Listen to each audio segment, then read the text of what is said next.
into trouble, but so many of you that you do so much. So today, what I want to do is go back into the stories of Abraham, Isaac, and Jacob, just to set the context. And as I said, we had Mother's Day, we had our 25th, we had Memorial Day, and so there were a lot of other things happening. But I think the importance of these stories of Abraham, Isaac, and Jacob, and the understanding of leaving a legacy with your life.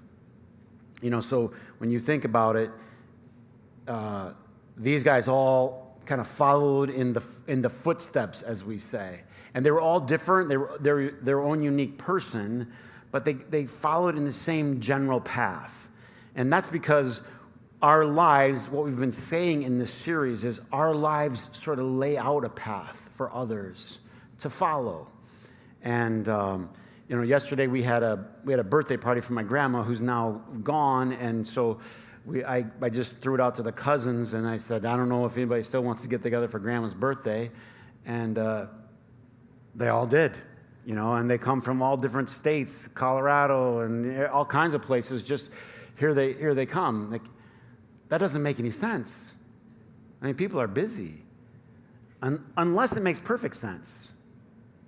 Unless it's, well, there's nothing else I would rather do this Saturday in the summer than to pause and to honor someone that meant so much and gave us so much. And of course, it was more than grandma, it's grandpa, and now others that have gone on. But you leave a legacy with your life. And a legacy is not your PR statement. A lot of people are good at PR these days. It's called social media.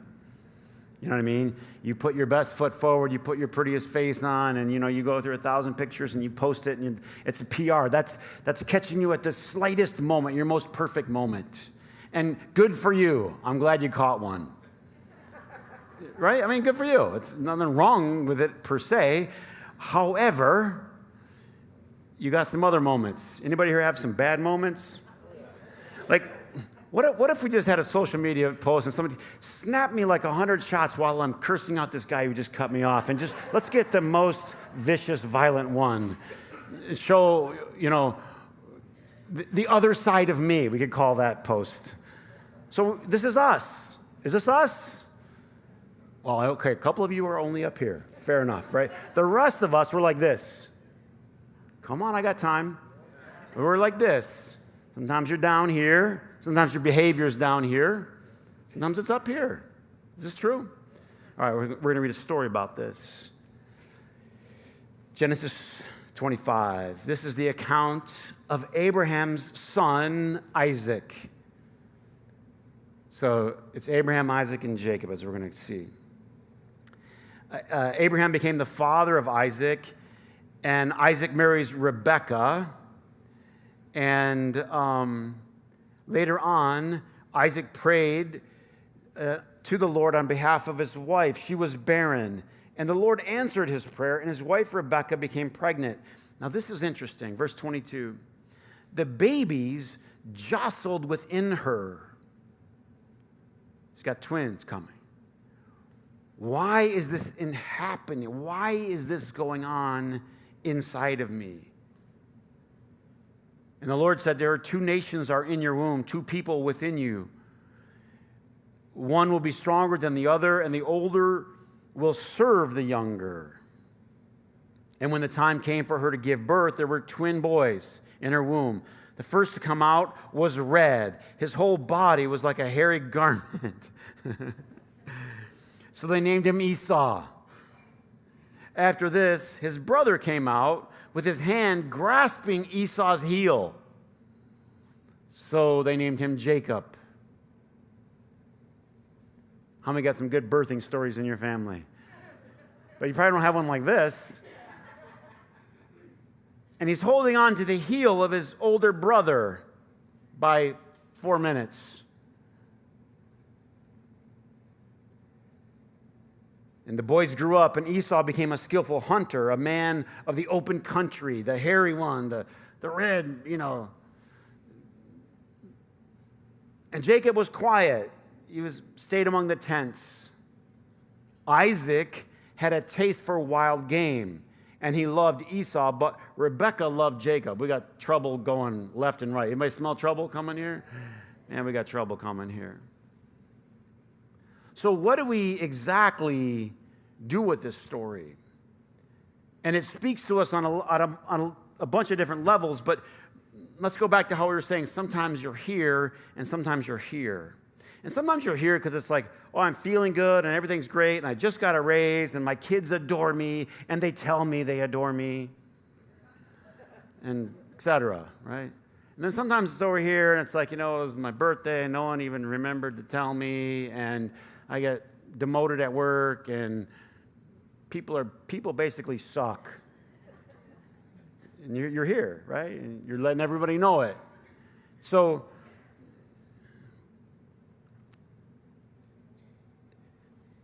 sometimes you're at your best in your behavior too. Sometimes you're rising above it and you're at your best. Like things aren't going good, but you soldiered through and you did it with a great attitude, and that's so admirable, right? And sometimes you're down here in your behavior, the way you're handling things. Like a lot of stuff's gone good for you and people have given things to you. Like this is probably something for let's just randomly say like a 5-year-old. And you're getting the world handed to you and you still have a reason to pout. You don't even realize it. She goes, why are they jostling within me? It's really symbolic of what goes on inside each and every human being. I mean, I'm going to call this the struggle that no one's talking about, because you guys all know the struggle that everyone's talking about. And a lot of people are taking the bait and, it's like getting sucked into the struggle of this or that. But there's a struggle that people aren't talking about, and this is the one that needs to be talked about. It's not about this group of people and that group of people. Kind of as soon as you get there, then what you're able to do is put all of those people into a category, give them a nice label, whatever it is, give them a nice label, something to do with losers. And you over here with the good people, you're in the good people and the winners. And if you do that, then what you do is you assume every person that believes that way or thinks that way, they're a complete loser and there's nothing good or redeemable in them. And of course, you're the best. And the truth is, the struggle is not out there. She goes, why are they wrestling within me? Any moms here have some challenging pregnancy stories?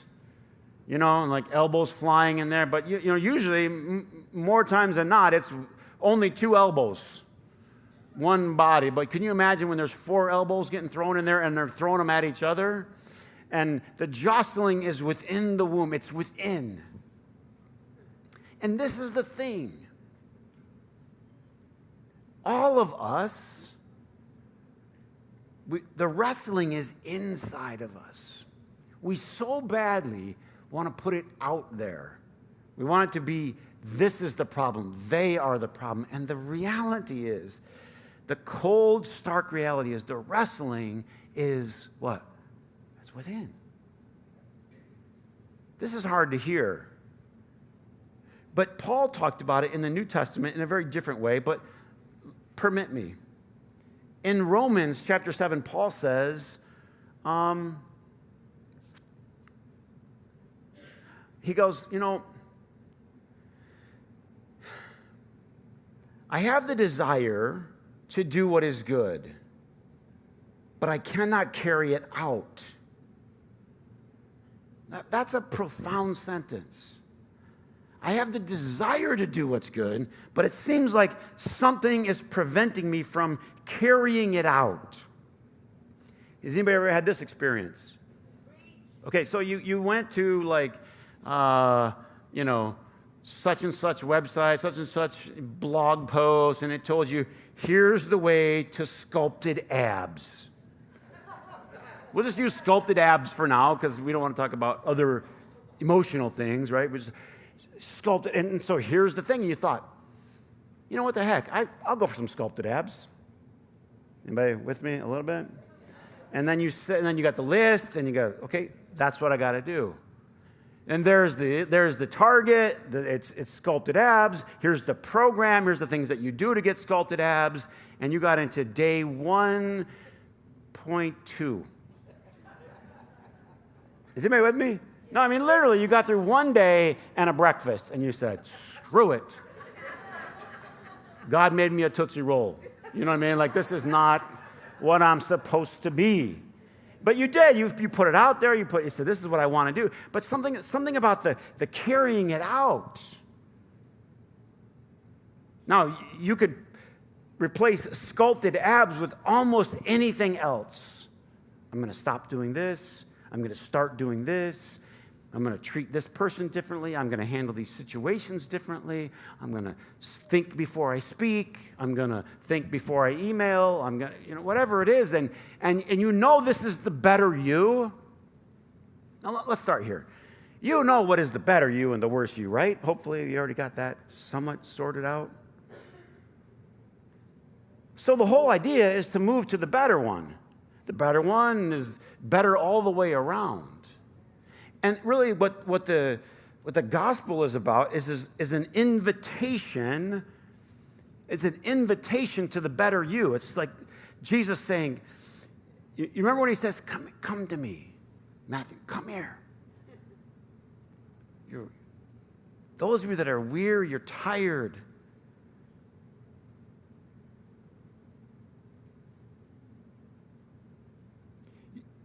You got to get tired of your old self. If you're not, then you can't hear that invitation. So sometimes what we do is we get hardened in the old self. We get used to the old self. Paul called him the old man within him. He's always talking about this wrestling. He had the twins in there too. That's why we all grew up on the cartoons. Remember the cartoons? The Good Angel and remember them? Why do they make these cartoons?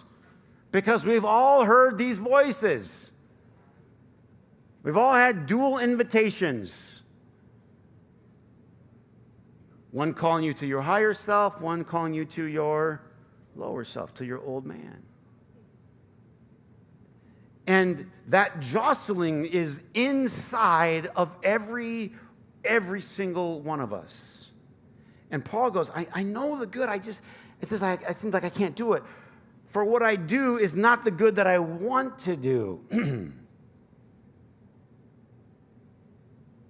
Now, if I do what I do not want to do, this is interesting.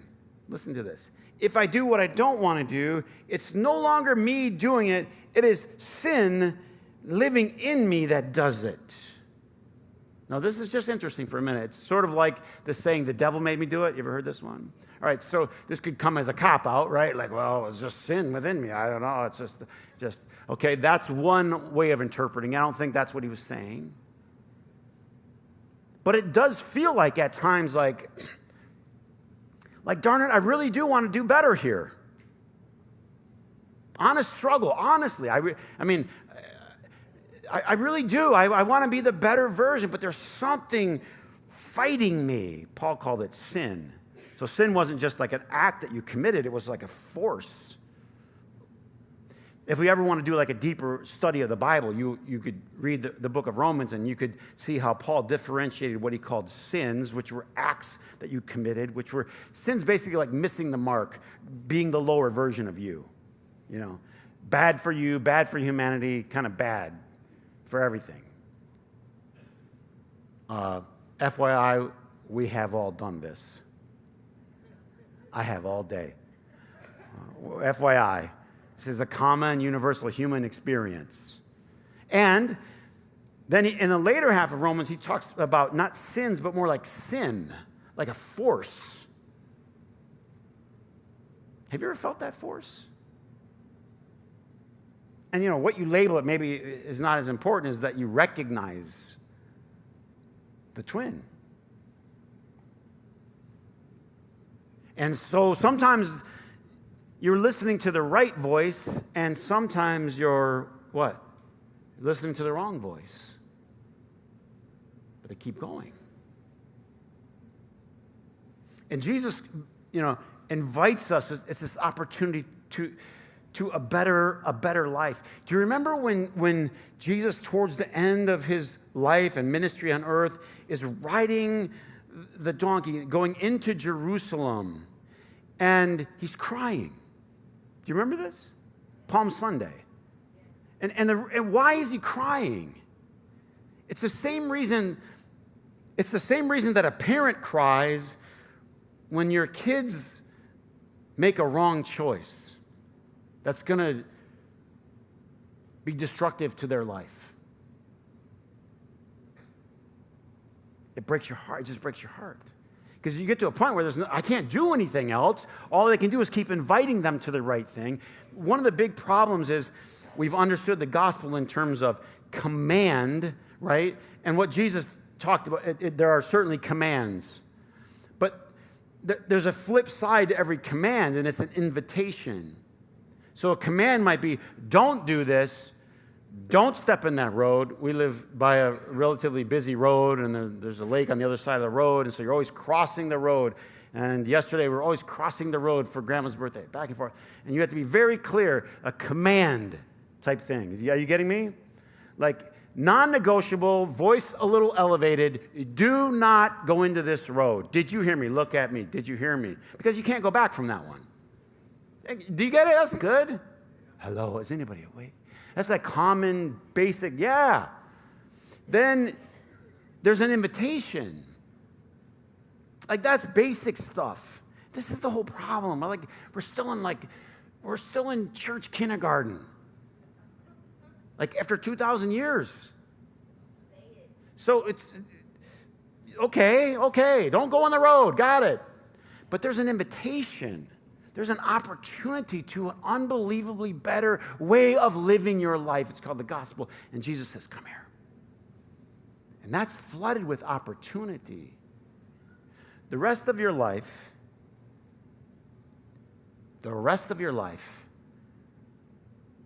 you're going to be invited to all kinds of things. I mean, opportunity after opportunity after. You got to come to this party. You got to come to this college. You got to come to this thing. You got to come to this. You should come to this. You should come to this seminar. You should. Anybody? Every day your inbox is flooded. Every day this office is talking. You got to decide what invitations to accept. Which one's going to call you to a better life? Now, with the invitation, I guess a couple things that happen when you're getting older, just so your young ones will know this. When you get older, first thing they send you is an AARP application. It hits you like the day. Like, you're old, you need this.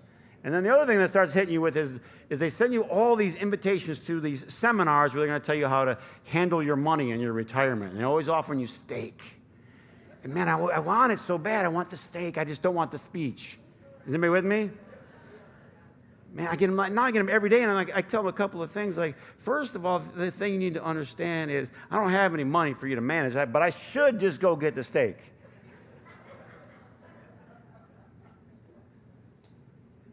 But how does an invitation come to you?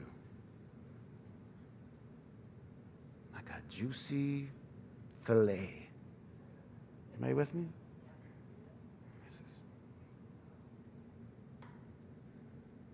Now, am I so stupid as to think that they don't have any hook? We just want you to have free steak. We love you.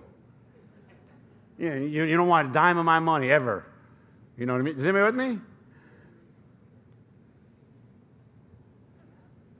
I'm fishing. But for the rest of your life, people are going to fish for you. They want you. They want to invite you to their party. When I say they, I say that there's a higher and a lower, and Christ calls you to the higher. They will dress that invitation up any way. That's the whole problem. That is the entire problem. We're getting hoodwinked because if they just dress it up. They can dress it up in religious language. They can dress it up in money and fun and parties and celebration and morality. They can dress, but Jesus was undressed. He was hard to look at. Anybody ever seen The Passion? There's nothing pretty about that invitation. There's nothing pretty. So what you do is you go, no, let me find something with some bling. Now, every 5-year-old can find bling. Do you know what I mean? Every 5-year-old can find some confetti.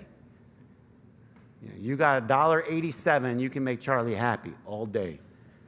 You buy her some real junky toys and put some glue and some glitter, and she's the happiest kid ever, but it's trash. And the problem is, it's like we're getting mesmerized by the glitter. And you should, ready? You should be looking at the gore. I mean, let's be truthful about the cross. Most people that saw the Passion could only see it that one time, and then like, I don't know if I can do that again. I don't know if I can look at that.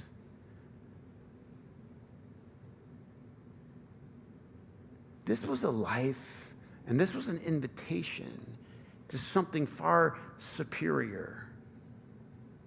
But the wrapping, the packaging. Some of you that are into marketing, you know this. It is all about packaging. It's all packaging. And so what Jesus offers doesn't have great packaging, but it has unbelievable potential for you to reach your highest self. The better way, ready, is not always the easier way. I came to give you life in its most abundant form. That is unbelievably true.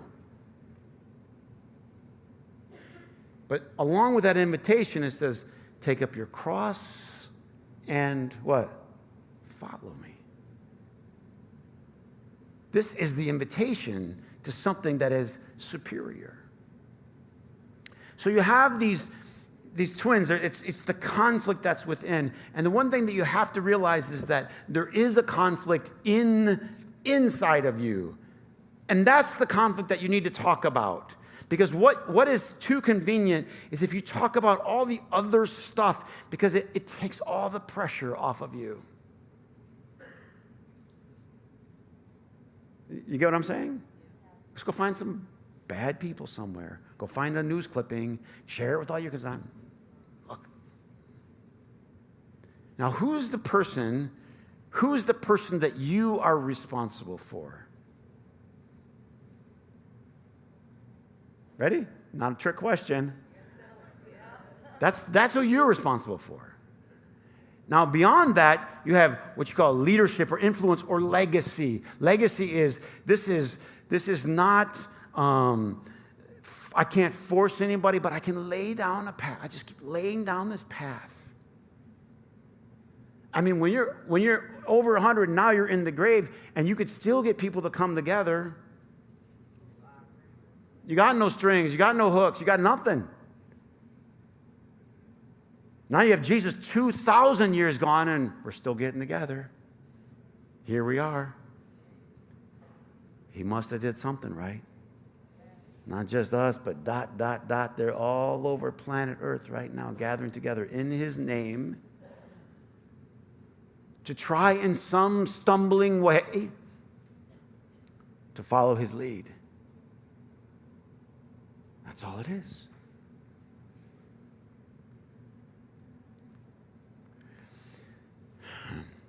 So a couple things happen in the Jacob story. And early on, Esau and Jacob, they go at it. And there's a couple other little lessons in here we should grab before the day is out. One of them is Esau goes out. Remember, he's the hunter, the red, hairy hunter. He's out there, he's killing, hunting. He's hunting things.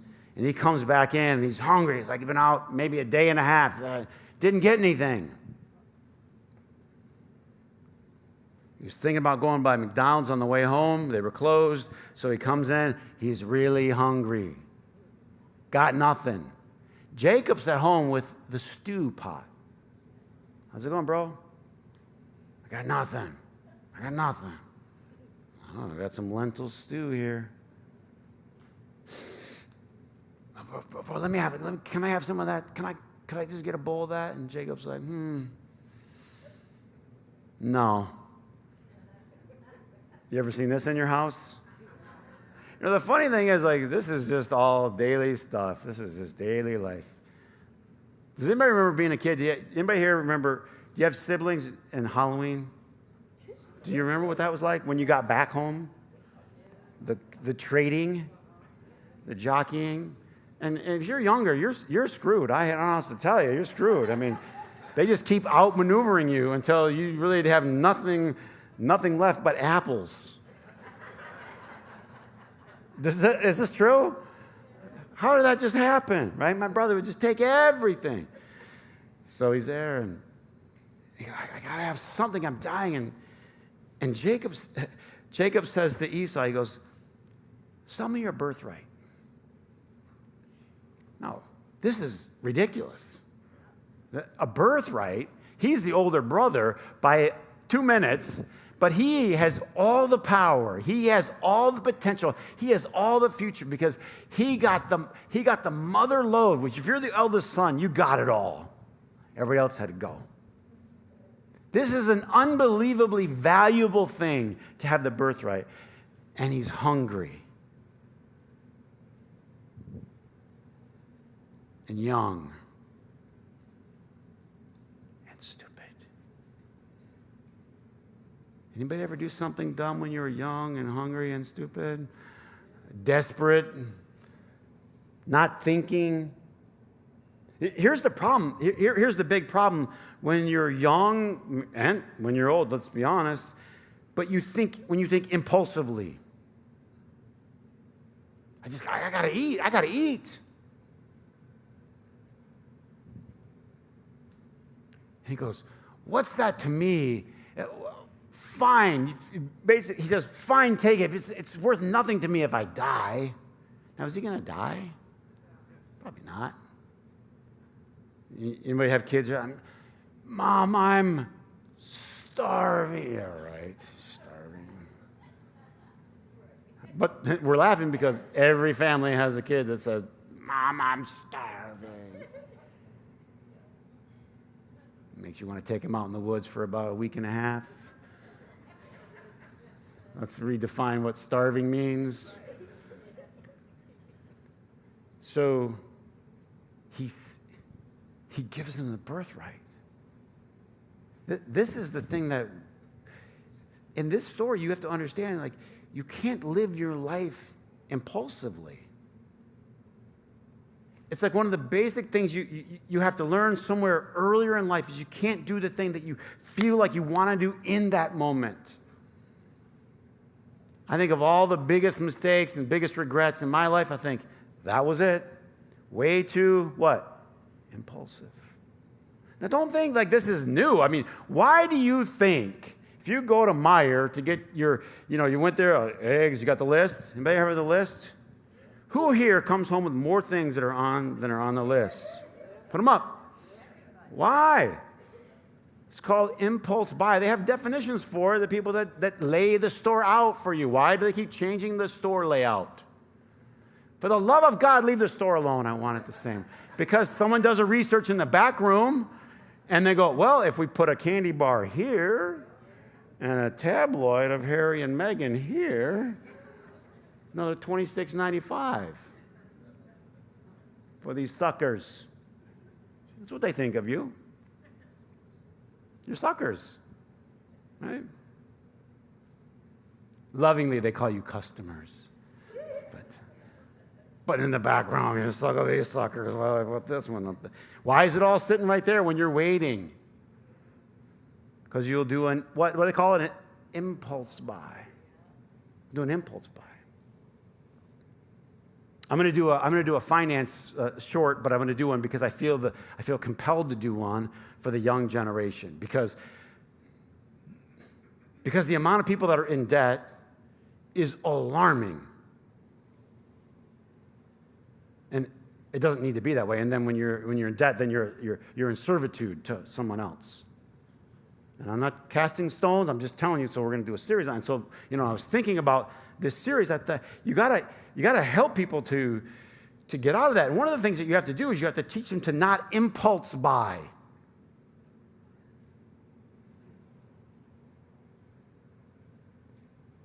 Here will be the rule. I'll give you a free teaser in case you missed that series. Don't ever go to the McDonald's drive-thru until you already know what you're going to get. Chris, that's ridiculous. No. Hey, if you got $1 million in the bank, do what you want. Drive however you want. Drive over the curb. I don't care. But if you're trying to get out of debt, no, true. Anybody ever been there? And I got McDonald's, and the people are honking behind you like, give me 17 and this. You don't look at the price. Me, man, I'm up there. And you move anybody with me? Go to the dollar thing. And they keep moving it. They keep changing it around. Like, no, I want the dollar thing. No, there's no dollar thing anymore. I realize that. But it's like the $2 thing. Vicky, you can ask Vicky. Go out there. They got to get in and out under $6. 3 of us, $6. The other day she ordered an iced tea. Blew my mind and my budget. $14.95 for the iced tea. It's hot. Of course, it doesn't really matter that much. Okay, you can say that. You can say that. But 1,000 impulse buys? You give your future. Not only that, but now you're in your own group. We talked about making ruts. Now I'm in a rut. This is the rut. I go there. I spend $26. And you just keep adding it up and adding it up. And what are you doing? You're taking your birthright. You're giving it away. Your birthright is the greatest blessing. It's what God gave you. You're alive. You people, you got a ridiculous birthright. I mean, if there's one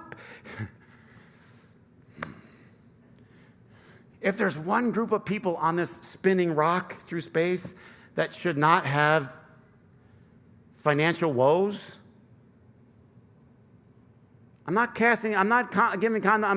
inviting you to something better. Are you taking it that way?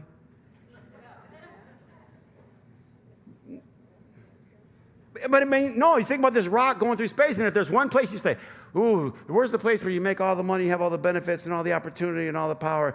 Put me on that side of the rock. Everybody wants to be on our side of the rock for a reason. And the fact that now we can couple it with ridiculous compounding debt, we're giving away our birthright for a tabloid and a Twinkie. I mean, that's what, right?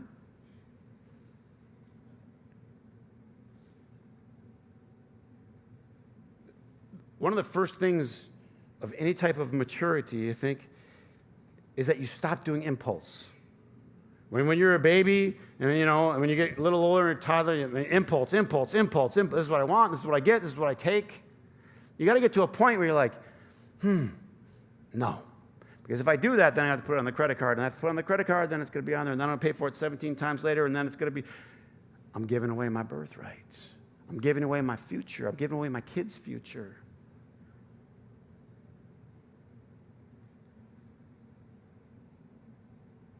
It says Esau despised his birthright. That's a powerful word, though. Despised it. Doesn't say he despised it, does it? It just said he was hungry. But I think that's what we do. I think we are despising the gift that God's given us of life.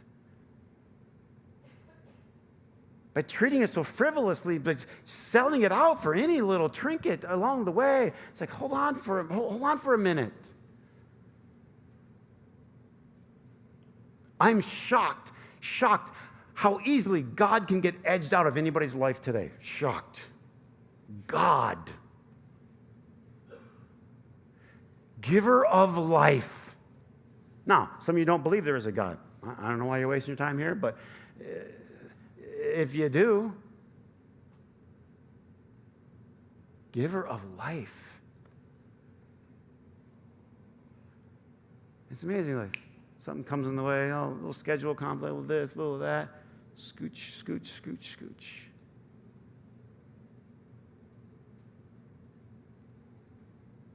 Most people that drift away from God, they don't despise They would never say they despise. That's a better way of putting it. They would never say, I despise God. No, I love my birthright. I was in a situation where I had to, it was, No one ever goes, I despise God. Oh, I love God. I'm just busy. I'm hungry.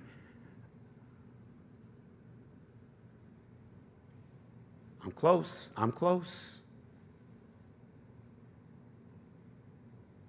So now, we're in an impulsive society. We live in an impulsive world. Just look around. What's going on? Everybody's got to react. I got to do it. Why?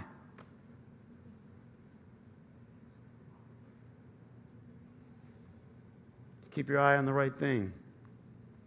I'll close with this because my aunts came over yesterday for the party. She wants to play a cassette tape of Grandma playing, and she's like, there's a thing in there, and you're singing Old Susanna, and then she's like, but you guys end up with, we sing, Grandma plays, and you and your brother, maybe Grandpa, sing the Old Rugged Cross.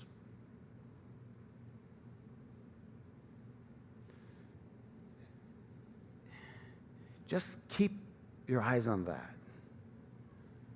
Just keep your eyes on that. Let the trinkets, let the fads, let everything come and go, and keep your eyes on that. Don't despise your birthright. Don't despise the gifts, the gift of life itself that God has given you with all of its potential, all of his future. He throws away for a pot of soup. It's unbelievable. But it's amazing what people will throw away for the littlest thing.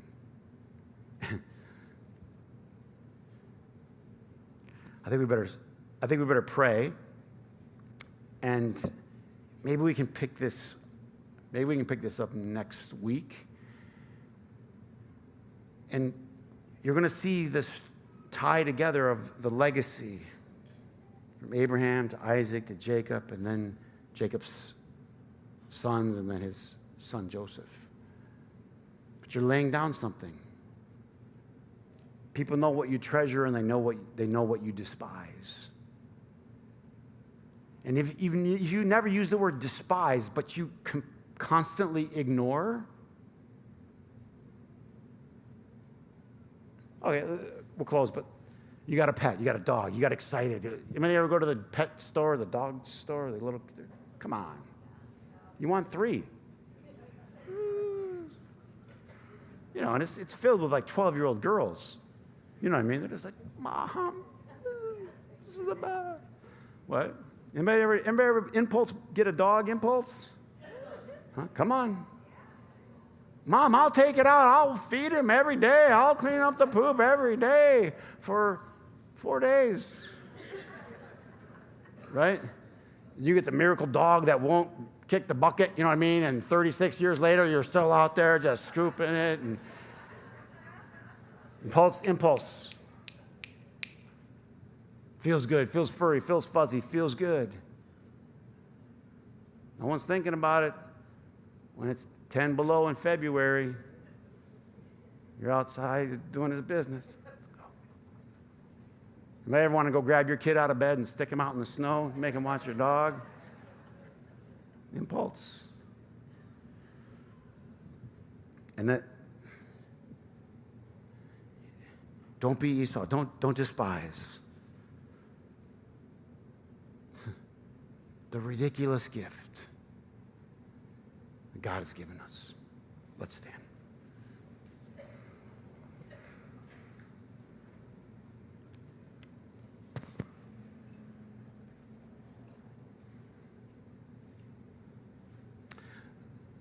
Lord, help us today. We're here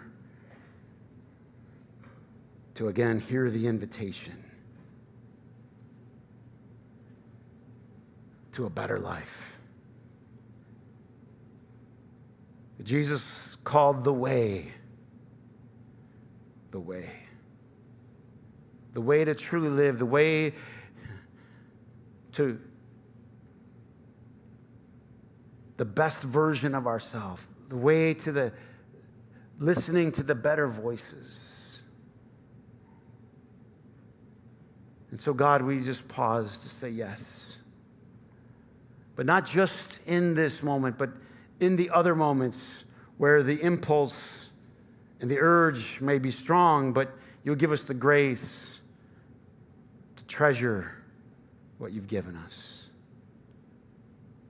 To hold on tightly to those gifts. We say yes to you, Lord. Yes to your invitation. To carrying of our cross. To the more challenging road, but the better one by far. And we thank you for showing us the way, for leading the way, for opening the door. In Christ's name, amen. Amen. God bless Orchard Grove. Happy Sunday.